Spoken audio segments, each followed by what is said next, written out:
This is the 2026 Honda Civic Sport. It's affordable, fun, and practical. And in today's Vehicle Visionary video, I'm going to give you all of the details on this particular model. Hey everybody, it's Tom from Vehicle Visionary. I hope you're having a great day.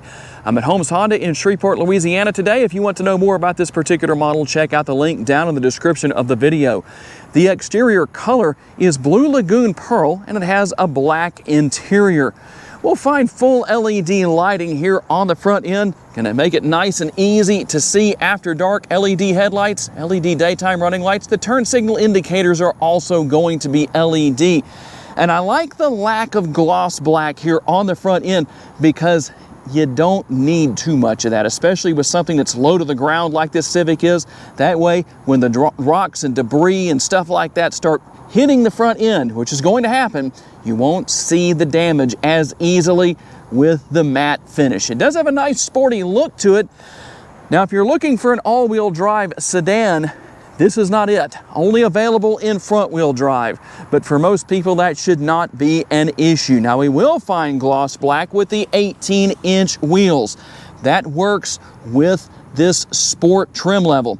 The thing I do like is that when you look at all of the trim around the lower portion of the body, I like that it's body color, again, not gloss black. I think that would be too much, even in a matte black finish. It just looks a lot better this way. Now, there's a couple of things that you won't find with your side view mirrors. Number one, they're going to be manually folding. I know a lot of people like power folding side view mirrors, not going to have that. Also, no turn signal indicator built in. However, everything else is here that you want. They're going to be heated, power adjustable, and you have your blind spot monitoring built in right there. And how about your remote on this trim level? Lock, unlock, remote start. You've got your panic button right there. All of those great features are going to be here. This model does not have a sunroof, so if that's something you're looking for, well, you won't find it in this particular case. Shark fin antenna and a nice sleek look finishing things up here on the rear. I like that you have the black finish on the Civic and Sport names back here. I wish it was black as well with the logo. What do you think about that as far as that Honda logo? Should that be blacked out as well, or do you like chrome? We finish things off here with the LED taillights. One thing that makes this Civic rather affordable is what's under the hood. It's a 2-liter naturally aspirated direct injection 4-cylinder engine. It makes 150 horsepower and 133 pounds-feet of torque. And if you read the comments, some people will say that's not enough horsepower. Some people will say it does just fine. That's why you need to drive these vehicles for yourself to make your own decisions where that is concerned. It is mated to a CVT, 0 to 60. A couple of different numbers have been reported. I haven't been able to test this for myself, but some say as slow as 10 seconds flat. Some say 9.6 seconds. Top speed is 124 miles per hour. How about your MPGs? 31 city, 39 highway, 34 combined, and 2.9 gallons of gas per every 100 miles driven. Speaking of gas, your gas tank capacity is 12.4 gallons. And your driving distance on a single tank of gas in the city is going to be 384 miles. Out on the highway, that will go to 483 miles. And obviously, that's not guaranteed. You might do a little bit less, you might do a little bit more. There are a lot of variables that factor into those numbers.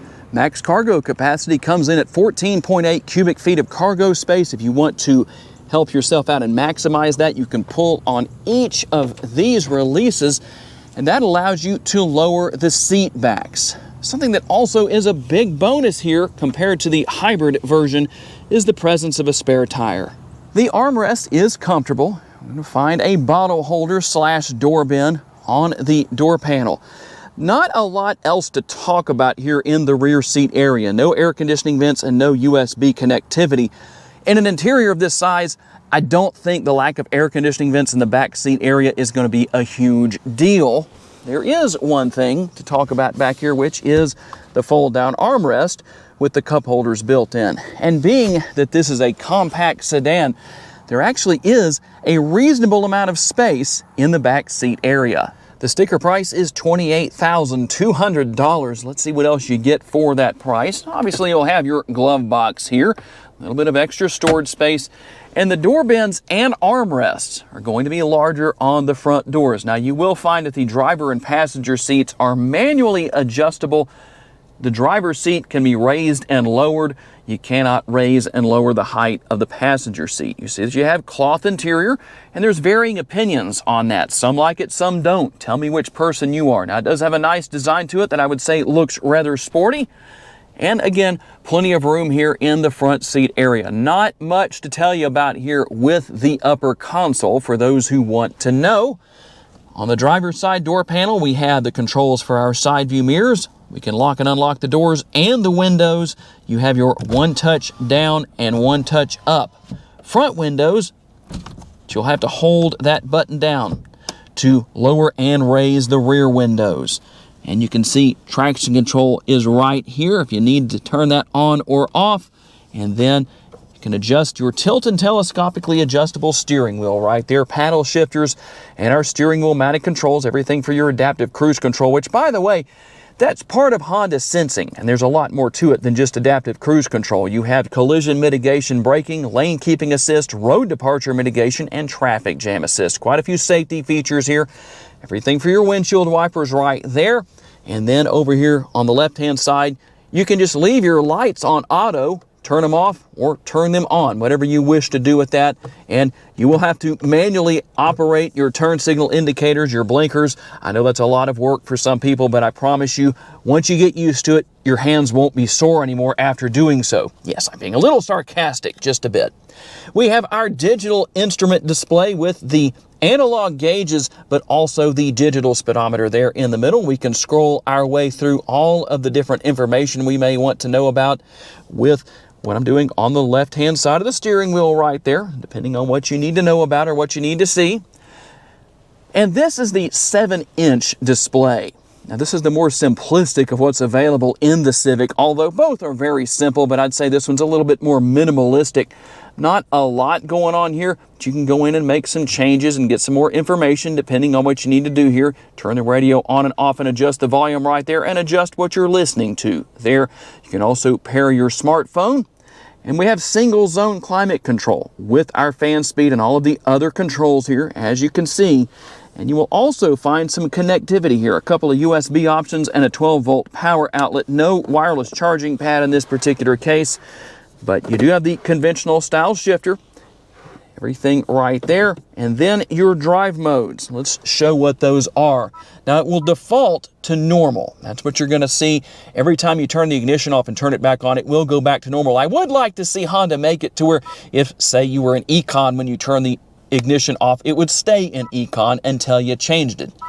And we also have Sport mode right there.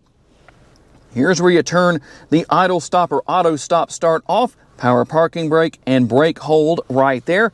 We also have our cup holders, the padded lid for the center console that doubles as an armrest, and we'll also find the little removable tray that has a couple of different spots where you can put that, and a reasonable amount of space within the center console. And by the way, if you notice the flickering effect on the 7-inch touchscreen, that's not really happening. It's just doing that through the lens of my GoPro.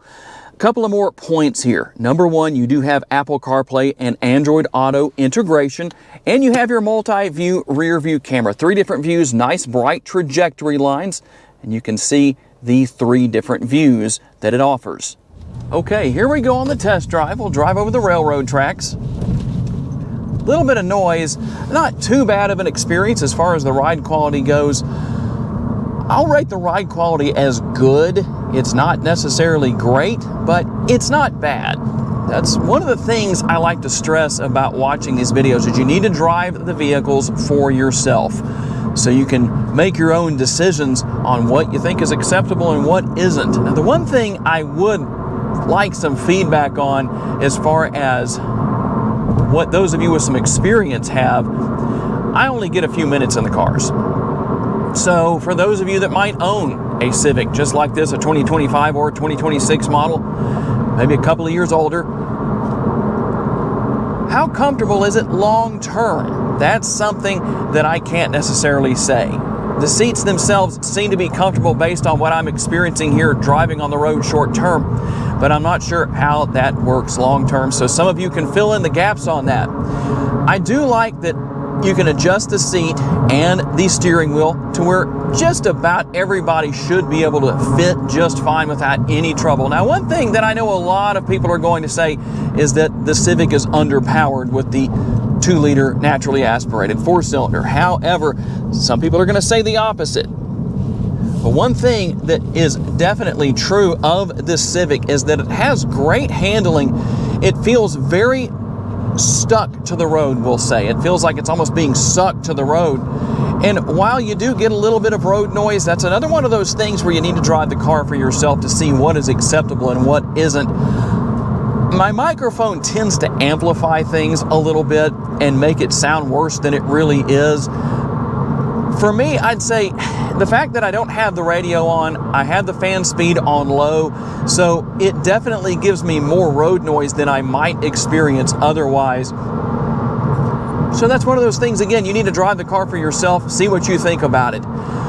Easy to see out of. I like that you don't have an overload of technology in this particular model. With that 7-inch screen, you do have a lot of great safety features, but it's not too much in my opinion. So if you're looking for a vehicle that is easily manageable as far as technology goes, it has that sporty feel to it, great handling, fun to drive, and easy to see out of, and not a huge price point. I realize that a little over $28,000 could be considered a rather high price point. However, in this day and age, it's not too bad. So tell me what you think. Some people will say it's too much. Some people say it's just right. It just depends on who you are, what your situation is. But one way or another, I do have to say this Civic does have quite a bit to offer for the price. And there it is, the 2026 Honda Civic Sport. It's affordable, fun, and practical. Tell me what you think down in the comments section. I'd like to say a special thanks to my friends at Holmes Honda for loaning me this Civic for the day so I could tell you all about it. And a special thanks to all of you for being kind enough to give me the opportunity to give you a vision for your next vehicle. If you enjoyed this video, please be sure to hit the like button. That's very helpful to me. Make sure to subscribe and share this video on your timelines on social media so other people can see it. If you would like to learn about additional vehicles you may wish to consider purchasing, check out the video that's on the screen right now, and I will see you there.